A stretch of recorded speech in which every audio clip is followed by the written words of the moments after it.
నమస్తే. Welcome to Andhraprabha. నేను మనస్విని.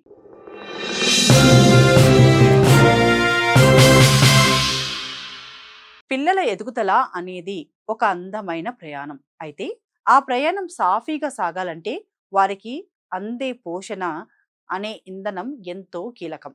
ఒక మొక్క ఆరోగ్యంగా పెరగడానికి నీరు, ఎండ ఎలా అవసరమో చిన్నపిల్లల శారీరకంగా, మానసికంగా ఎదగడానికి మనం అందించే ఆహారం అంతకంటే ఎక్కువ ప్రాధాన్యత కలిగి ఉంటుంది.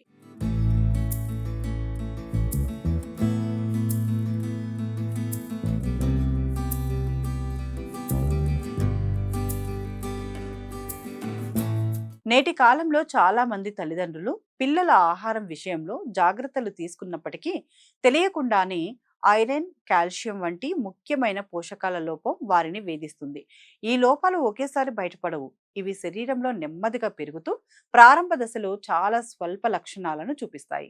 అందుకే వీటిని గుర్తించడంలో ఆలస్యం జరిగితే అది పిల్లల భవిష్యత్తు ఆరోగ్యంపై తీవ్ర ప్రభావం చూపే అవకాశం ఉంది. ముఖ్యంగా ఐరన్ లోపం అనేది పిల్లల్లో రక్తహీనతకు దారితీస్తుంది. మన రక్తంలోని హిమోగ్లోబిన్ ఉత్పత్తికి ఐరన్ ప్రాణాధారం. ఇది శరీరంలోని అన్ని భాగాలకు ఆక్సిజన్ను సరఫరా చేస్తుంది. పిల్లలు తరచుగా అలసిపోవడం, ముఖం కాంతిహీనవంతంగా మారడం, ఆకలి మందగించడం, చిన్న విషయాలకే చిరాకు పడడం వంటివి ఐరన్ లోపానికి ప్రధాన సంకేతం. దీన్ని అధిగమించడానికి కేవలం మందులపై ఆధారపడకుండా సహజ సిద్ధమైన పద్ధతుల్లో వారి ఆహారంలో మార్పులు చేయాలి.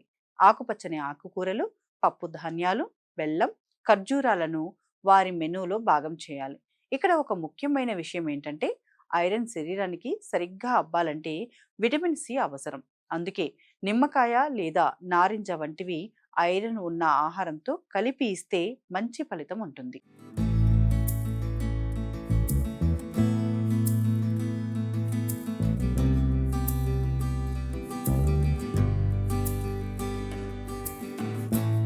అదేవిధంగా పిల్లల ఎముకల పటుత్వానికి, దంతాల ఆరోగ్యానికి కాల్షియం ఎంతో అవసరం. కాల్షియం లోపం ఉన్న పిల్లల్లో ఎముకల బలహీనపడటం, దంతాలు ఆలస్యంగా రావడం, కండరాల బలహీనత వంటి సమస్యలు కనిపిస్తాయి. పాలు, పెరుగు, జున్ను వంటి పాల ఉత్పత్తులతో పాటు నువ్వులు, బాదం లేదా బ్రోకలీ వంటి కూరగాయలు కాల్షియంను పుష్కలంగా అందిస్తాయి. అయితే కాల్షియం శరీరం గ్రహించాలంటే విటమిన్ డి అత్యవసరం. అందుకే పిల్లలను ఉదయం పూట కాసేపు సూర్యరశ్మి తగిలేలా ఎండలో ఆడుకొనివ్వడం వల్ల సహజంగానే వారి ఎముకలు దృఢంగా మారతాయి. జంక్ ఫుడ్స్ కానీ ఎక్కువ షుగర్ ఉన్న ఆహారాలకి దూరం పెట్టి ఇంట్లో వండిన సమతుల్య ఆహారాన్ని అలవాటు చేయడం వల్ల వారి రోగ నిరోధక శక్తి పెరుగుతుంది.